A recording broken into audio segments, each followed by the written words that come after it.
Boa noite, pessoal. Como vocês estão? Como tem passado? Como foi a última semana? Espero que todos estejam bem.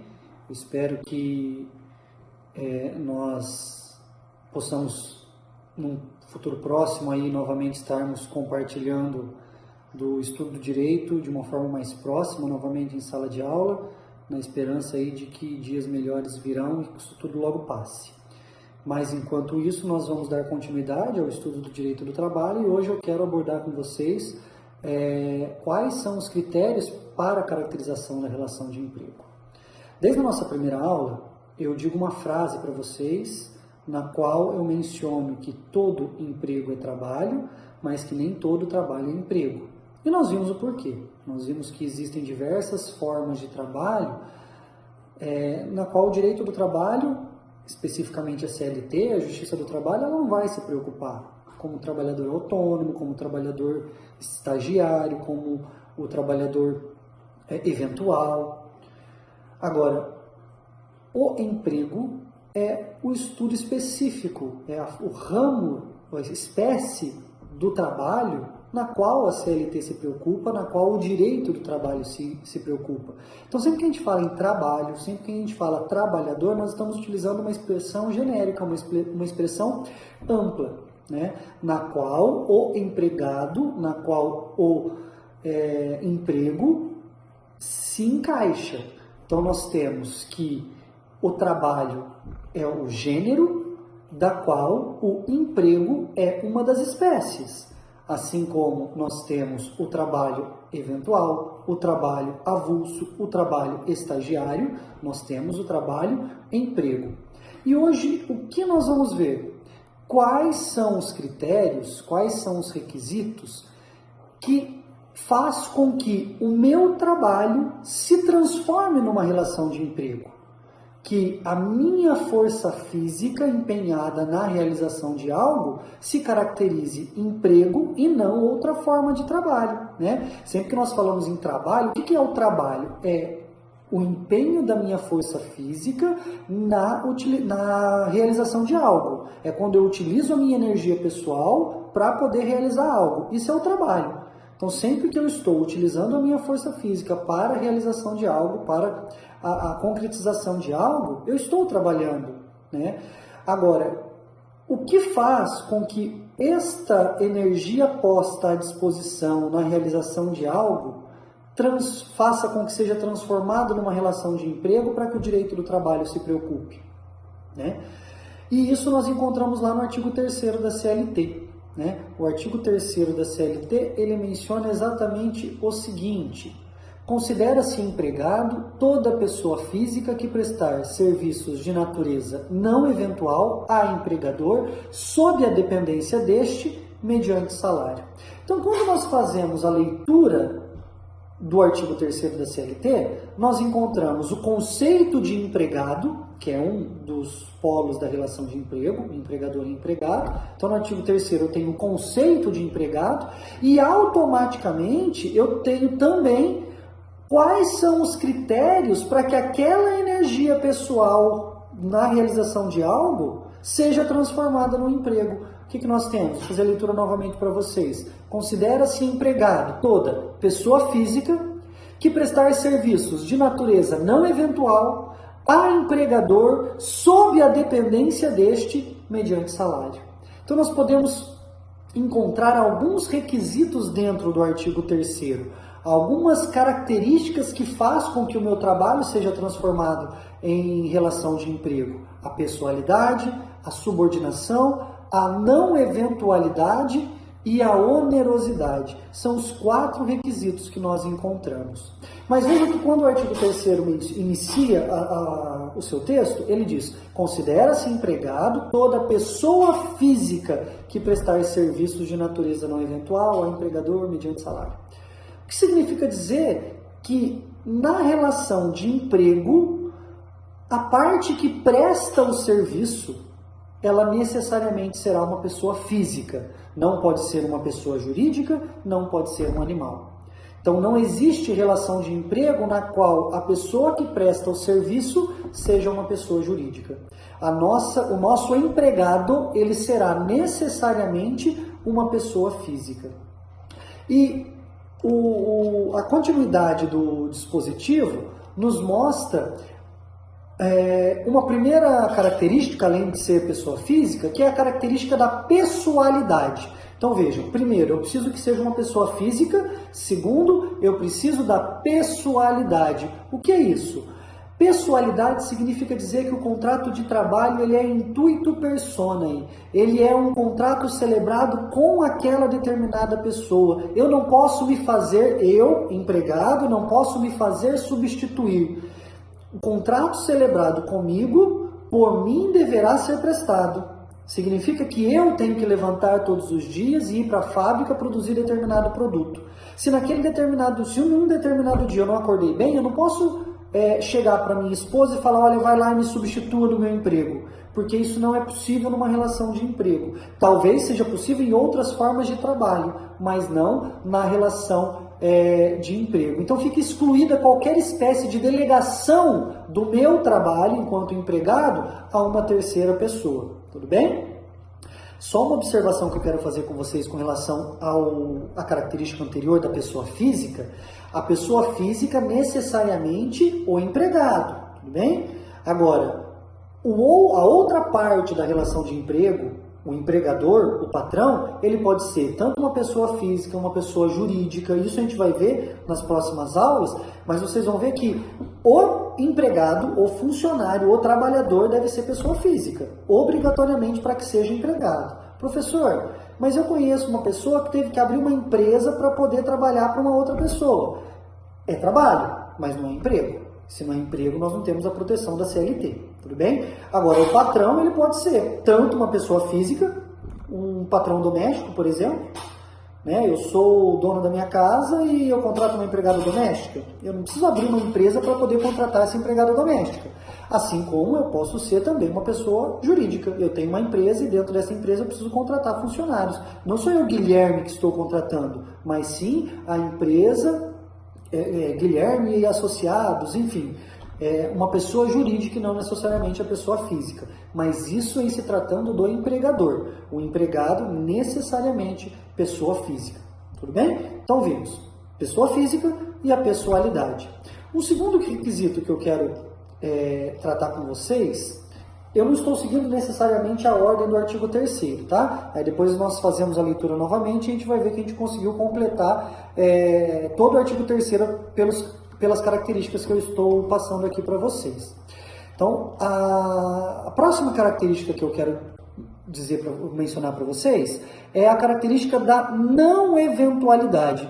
E, a depender da obra, vocês vão encontrar o nome dessa característica de um modo um pouco diferente, como habitualidade. O não eventual é aquilo que é habitual. Então, se na prova, por exemplo, eu pergunto, discorra sobre as características da relação de emprego. Um vem e diz habitualidade, o outro vem e menciona não eventualidade, nós estamos falando da mesma característica. Que significa dizer o quê? Que o serviço realizado pelo empregado necessariamente tem natureza permanente. O nosso serviço, enquanto empregado, ele não pode ter uma característica transitória. Ele deve perdurar no tempo. Vocês vão ver que uma das características do contrato de trabalho é a continuidade da relação de emprego, é a continuidade do contrato de trabalho. O que significa dizer que, via de regra, o contrato de trabalho ele não tem prazo. É um contrato celebrado sem prazo certo. Por isso, inclusive, que nós temos um instituto do aviso prévio, para poder avisar a parte contrária de que eu quero finalizar aquele contrato, já que, via de regra, o contrato não tem um prazo determinado. Agora, dizer que o nosso trabalho é um trabalho contínuo não significa dizer que eu tenha que prestar serviço ao empregador todos os dias. O que eu preciso é que haja uma ideia de continuidade no tempo. Então, eu posso, por exemplo, contratar um empregado. Imaginem vocês que eu tenho uma pequena empresa e nessa empresa eu não tenho carga de trabalho para um advogado todos os dias, 8 horas por dia. Mas eu quero contratar um advogado na minha empresa porque vira e mexe, um ou outro empregado acaba entrando com uma ação trabalhista contra a minha empresa. Então eu quero ter um advogado, um empregado dentro da minha empresa já, especificamente para a proteção aí, para a defesa dessas reclamações trabalhistas. Só que a demanda para esse advogado ainda não é tão grande, eu não tenho assim tantas reclamações trabalhistas contra a minha empresa. Então eu contrato um advogado que vai prestar serviço na minha empresa, inclusive eu posso exigir que ele preste serviço dentro da minha empresa especificamente, uma vez por semana, 4 horas por dia. Uma vez por semana, 8 horas por dia. 3 vezes por semana, 2 horas por dia, mas com continuidade. Toda semana, todo mês, durante o ano todo, durante vários anos. Conseguiram compreender? Pessoal, caso haja alguma dúvida com relação ao conteúdo dessa aula ou das aulas anteriores, pode mandar no meu WhatsApp, pode mandar no grupo, por e-mail, e a gente vai tentando saná-las através desses canais de comunicação. Tudo bem? Compreenderam então a ideia da continuidade? Não significa que eu tenho que prestar serviço de segunda a sexta, toda semana, todo mês, todo ano. Não. Eu posso ser contratado para trabalhar meio período como empregado todos os dias da semana. Meio período, 3 vezes por semana, mas toda semana. Essa é a ideia da continuidade, da não eventualidade ou da habitualidade. Tudo bem? Um próximo requisito, e talvez o requisito que mais importante para caracterizar a relação de emprego, é o que nós chamamos de subordinação. Quando me falta subordinação, eu tenho outras formas de trabalho que não a relação de emprego. Essa subordinação é a principal característica que diferencia o emprego de outras formas de trabalho. A subordinação é a nomenclatura, o nome dado para uma característica pela doutrina. Mas quando a gente faz a leitura do artigo 3º, a gente vê lá que a CLT menciona: considera-se empregado toda pessoa física que trabalha com natureza não eventual a empregador e sob a dependência deste. Então, subordinação é a dependência na qual o empregado se coloca à disposição do empregador. Dizer que o empregado é subordinado ao empregador significa dizer que o empregado se coloca ao comando do empregador e sob a direção deste empregador. É o empregador quem vai ditar as regras do trabalho, é o empregador quem vai ditar a forma como o serviço será prestado, os dias em que os serviços serão prestados. Claro, que quando eu vou celebrar o contrato de trabalho, nada pode ser imposto. Eu só celebro o contrato de trabalho caso eu queira. Mas a partir do momento em que eu celebro, em que eu aceito o contrato de trabalho, eu estou me colocando sob a dependência do empregador. E estou me colocando sob a direção deste empregador. É por isso que nós chamamos essa subordinação de subordinação jurídica, porque é uma subordinação criada pela lei. Não é uma subordinação técnica, porque pode ser que o meu empregado tenha mais capacidade técnica do que o patrão, e também não é uma subordinação econômica, porque nem sempre o patrão tem mais dinheiro do que o empregado. Então, nós chamamos essa subordinação de uma subordinação jurídica. Subordinação essa que caso o empregado não aceite ou em algum momento ele cometa alguma falta ou se torne insubordinado, faz com que o empregador crie o direito ao empregador de punir esse empregado com uma advertência, com uma suspensão ou até mesmo com a demissão. Lembrando que quando o empregador demite o empregado como uma punição, nós estamos falando da demissão, da dispensa por justa causa, tá? Porque quando o empregador dispensa o empregado sem nenhum motivo, simplesmente porque ele não quer mais aquele empregado, não concorda mais, não vê mais necessidade daquele empregado na empresa, ele não está punindo o empregado, ele também está utilizando de um dos seus poderes de direção, mas de simplesmente administrar e de gerir a sua empresa. Agora, quando o empregado se torna um empregado insubordinado ou comete alguma falta, o fato de existir a subordinação gera o direito ao empregador de punir esse empregado, tá bom? E a última característica que eu quero mencionar para vocês é a característica da onerosidade. E onde nós encontramos essa característica da onerosidade? Dentro do artigo 3º, lá no finzinho, quando o artigo 3º menciona sob a dependência deste e mediante salário. Não existe emprego voluntário. Até existe uma forma de trabalho na qual não se tem remuneração, que é exatamente o trabalho voluntário. Agora, a nossa relação de trabalho, a relação de trabalho estudada pelo direito do trabalho, na qual a CLT se preocupa, para que ela seja caracterizada, eu preciso que ela seja, que a nossa atividade seja onerosa, que ela seja prestada mediante pagamento de salário. Não significa dizer que, caso o empregado não receba salário, ele não vai ter os seus direitos garantidos pela CLT. Não é isso que eu estou dizendo. O fato, por exemplo, da empresa contratar o empregado como empregado, com registro em carteira, com a intenção de pagar o salário, e não pagou esse mês, não pagou nenhum mês. Não retira a característica da onerosidade, porque o contrato prestado, celebrado, ele foi celebrado com a intenção de que fosse oneroso. Por um motivo ou outro, eu acabei não conseguindo, enquanto patrão, pagar o salário do meu empregado, mas quando o contrato foi celebrado, ele foi celebrado com essa intenção de que ele fosse um contrato oneroso, tá? Salvo a relação de trabalho voluntário, todas as outras relações de trabalho, me parece que nós encontramos aí a onerosidade, como também uma das características, né? Se a gente pensar no contrato do trabalhador autônomo, tem onerosidade, no contrato de distribuição tem onerosidade, no contrato de empreitada tem onerosidade. Então, 99% dos contratos de trabalho há onerosidade. E na nossa relação de emprego não é diferente, nós também precisamos. E a nossa onerosidade é o pagamento mediante o salário. Tudo bem?